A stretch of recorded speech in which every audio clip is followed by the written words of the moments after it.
नमस्कार दोस्तों। आज की वीडियो में आपको बहुत ही महत्वपूर्ण जानकारी मिलने वाली है। दीपक में बाती का जल जाना, भस्म हो जाना क्या संकेत देता है। दीपक जलाने के नियम। सनातन धर्म में घर की सुख शांति और संपन्नता के लिए दीपक जलाने का विशेष महत्व है। किसी भी धार्मिक अनुष्ठान या पूजा पाठ के समय अग्निदेव की आराधना की जाती है और भगवान के समक्ष दीपक जलाकर रखा जाता है। यह हिंदू धर्म की आस्था और विश्वास का प्रतीक है। दीपक जलाने से अंधेरा दूर होता है। साथ ही इसका वैज्ञानिक महत्व भी है। विभिन्न समय पर विभिन्न प्रकार के दीपक जलाए जाते हैं जो वातावरण को शुद्ध करते हैं और हमारे अंतःकरण को भी प्रफुल्लित करते हैं। सुबह शाम दीपक जलाने का विधान है। दीपक प्रज्वलित करते समय उसको जलाने के संबंधित कुछ नियमों का ध्यान रखना चाहिए।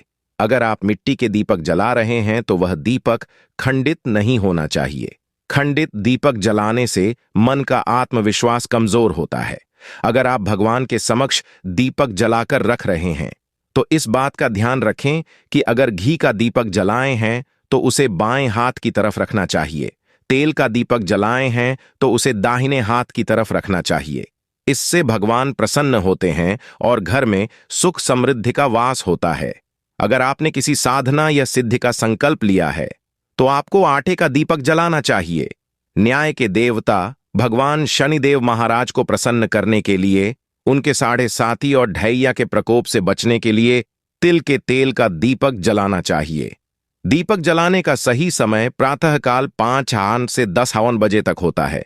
सायंकाल 5 आवर से 7 आवर बजे तक दीपक जलाना शुभ होता है। इन देवी देवता के सामने बिल्कुल भी न जलाएं गोल बाती का दीपक। घर में कभी नहीं रुकेंगी मां लक्ष्मी और हमेशा रहेंगे। जलाने से घर में सकारात्मक ऊर्जा का प्रवाह होता है, साथ ही वास्तु दोष खत्म होता है। जानिए किन किन देवी देवता को किस तरह की बाती का दीपक जलाना माना जाता है। शास्त्रों के अनुसार दीपक में गोल और लंबी बाती लगाने के अलग अलग नियम बताए गए हैं। हिंदू धर्म में देवी देवता की पूजा के समय दीपक जलाना शुभ माना जाता है। मान्यता है कि बिना दीपक जलाएं पूजा पूर्ण नहीं होती है। दीपक जलाने से न सिर्फ देवी देवता प्रसन्न होते हैं बल्कि घर में सकारात्मक ऊर्जा अधिक पैदा होती है, जिसके कारण घर में सुख शांति खुशहाली रहती है। देवी देवता के सामने दीपक जलाते समय घी, सरसों या अन्य तेल के साथ रुई से बाती बनाकर जलाई जाती है। आमतौर पर 2 तरह की बाती होती है, एक लंबी बाती और दूसरी गोल बाती। दोनों बाती को जलाने का अलग अलग महत्व है, लेकिन अधिकतर लोग इस बात से अनजान है कि गोल और लंबी बाती अलग अलग देवी देवता और पितरों को जलाया जाता है।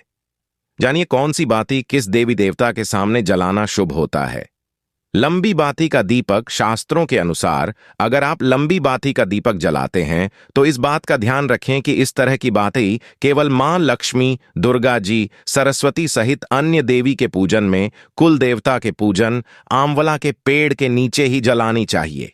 लक्ष्मी जी के सामने लंबी बाती लगाने से धन की वृद्धि होती है और कुल देवता के समक्ष ये बाती जलाने से कुल की वृद्धि होती है।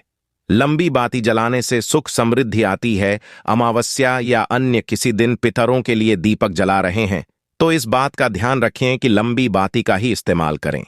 गोल बाती का इस्तेमाल करने से पितर कभी प्रसन्न नहीं होते हैं और घर में दरिद्रता वास करने लगती है, जिससे घर में रहने वाले सदस्यों की तरक्की पर बुरा असर पड़ता है। इसके साथ ही घर में कोई न कोई बीमार पड़ रहा है, इसलिए घर में पितरों को प्रसन्न करने के लिए लंब बत्ती लगानी चाहिए। गोल बाती का दीपक। गोल बाती को फूल बाती भी कहा जाता है। शास्त्रों के अनुसार गोल बाती का दीपक ब्रह्मा जी, इंद्रदेव, शिव जी, विष्णु जी सहित अन्य देवता के मंदिर में लगाना शुभ होता है। इसके साथ ही तुलसी के पौधे के सामने भी गोल बाती वाला दीपक ही जलाना चाहिए। गोल बाती जलाने से घर में स्थिरता आती है, जिससे मां लक्ष्मी का घर में हमेशा वास रहता है। पीपल या फिर बड़ वृक्ष की पूजा करते समय भी गोल बाती ही जलाएं। भूलकर भी लंबी बाती का इस्तेमाल न करें। वास्तुशास्त्र के अनुसार पूजा पाठ के दौरान कभी भी दक्षिण दिशा की ओर दीपक नहीं जलाना चाहिए, क्योंकि यह यमराज की दिशा मानी जाती है। उत्तर दिशा की ओर दीपक जलाना सबसे शुभ माना जाता है। दीपक की लौ पूर्व दिशा में रखना भी शुभ होता है। वहीं पश्चिम दिशा में भी आप दीपक जला सकते हैं, लेकिन किसी भी हाल में दक्षिण दिशा में दीप जलाने से बचें।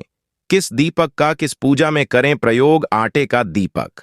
शास्त्रों के अनुसार मासिक या किसी खास मुहूर्त पर की जाने वाली पूजा में आटे से बना दीपक जलाना चाहिए।